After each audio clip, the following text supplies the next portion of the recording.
इनको लेकर के बैठ गई। प्रहलाद जी का तो कुछ नहीं बिगड़ा, वो होलिका ही जल के भस्म हो गई।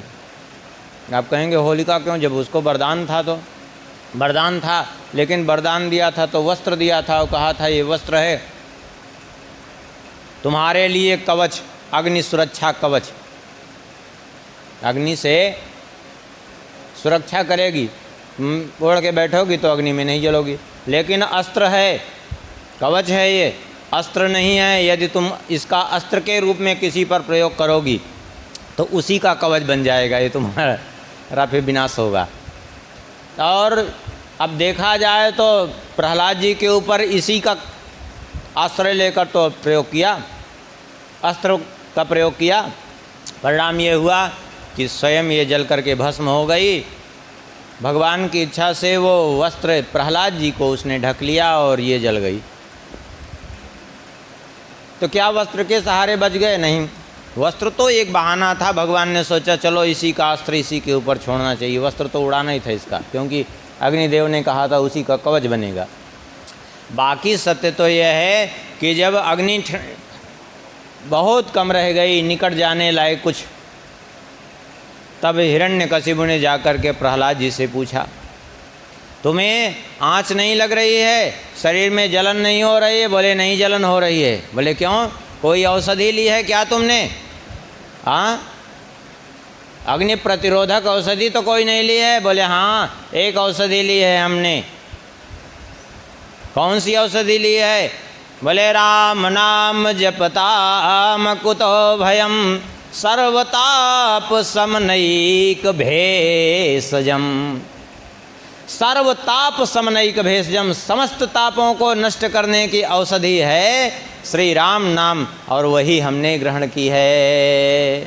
और उस श्री राम नाम रूपी औषधि का प्रभाव तो देखो, पश्यतात्मम गात्र सन्निधो पावकोऽपि सलिलायते धुना। मेरे शरीर का स्पर्श प्राप्त करके ये प्रचंड अग्नि भी शीतलता को प्राप्त हो रही है। यह है उस औषधि का प्रभाव। ये औषधि ऐसी है कि अरे संसार के रोग की कौन कहे, भाव रोग तक का विनाश कर देने वाली औषधि है। हाँ, संसार का रोग भी नष्ट हो जाता है, भाव रोग भी नष्ट हो जाता है। आप कहेंगे संसार का रोग, हाँ,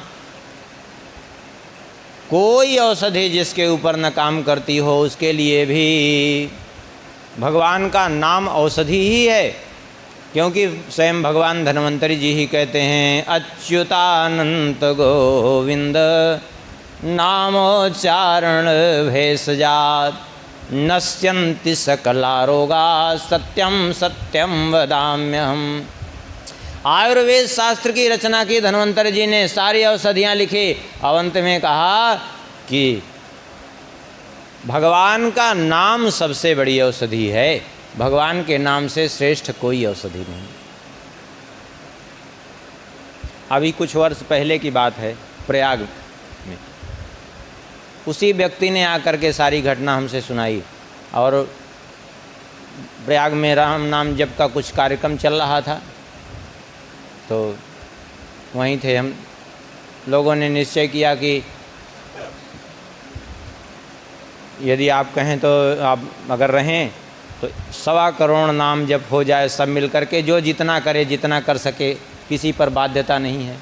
उनका ठीक है हम आ जाएंगे। तो गए रहे 10 दिन, और कुछ अपना नाम महिमा पे भी सत्संग होता रहा, कुछ वैसे भी सत्संग होता रहा।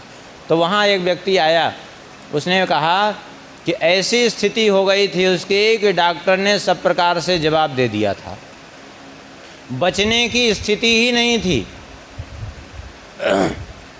संयोग से एक दिन एक वृद्ध व्यक्ति अचानक ऐसे ही आए। वो तो बेचारा बिस्तर पे पड़ा रहता था। तो वृद्ध व्यक्ति जो भी रहे हों, उसने बताया, स्वयं ही कहा कि हमने उन वृद्ध व्यक्ति को पहले कभी देखा नहीं, तो उसके बाद भी कभी देखा नहीं, लेकिन उन्होंने केवल इतना ही कहा, जब डॉक्टर ने जवाब दे दिया है मरना ही है तो राम नाम लेते रहो।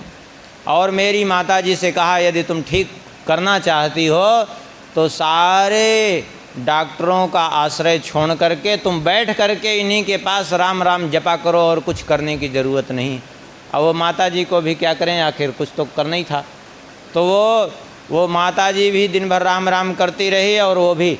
अब वो व्यक्ति जिसको सारे डॉक्टरों ने जवाब दे दिया था, वो व्यक्ति बिल्कुल स्वस्थ हो गया और स्वस्थ होकर के फिर से वो नौकरी चाकरी करने लगा। अब सोच लीजिए, भगवान के नाम का प्रभाव है ये प्रत्यक्ष घटना है प्रयागराज की, अभी कुछ वर्ष पहले की, बहुत पुरानी घटना नहीं है। सारे डॉक्टरों ने, बड़े बड़े डॉक्टरों ने जवाब दे दिया था कि अब ये व्यक्ति बचेगा ही नहीं, और बाद में जब जांच हुई तो कोई रोग ही नहीं निकला उसको, सब ठीक हो गया एकदम। और औषधि तो बंद हो चुकी थी पूरी, क्योंकि डॉक्टर ने कहा था अब दवा देने का कोई फ़ायदा ही नहीं है इसको, अब ले जाओ, अब इसके दिन गिनो जो है, इसको कब जो शरीर छूटे कोई भरोसा नहीं है। कैसे ठीक हो गया? बोले नाम के प्रभाव से ठीक हो गया।